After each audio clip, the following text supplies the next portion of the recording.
Dalam satu set tagading, terdapat 6 buah gendang dengan nada suara yang berbeda-beda. 5 buah gendang kecil untuk melodi dan 1 buah gendang besar untuk gordang. Dan setiap gendang yang ada memiliki nama masing-masing. Gendang yang pertama adalah titing.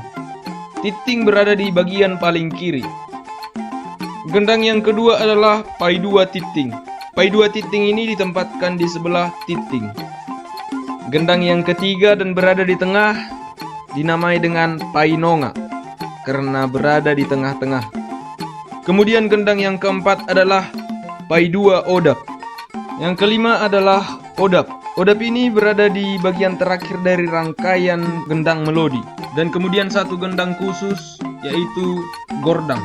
Gendang ini memang besar karena dikhususkan untuk mangordangi. Dan satu hal yang paling penting dalam memainkan taganing ini adalah ketika kita memainkan taganing, gendang yang paling kecil harus berada di sebelah tangan kiri dan yang paling besar berada di sebelah tangan kanan. Karena itu semua memiliki filosofi tersendiri.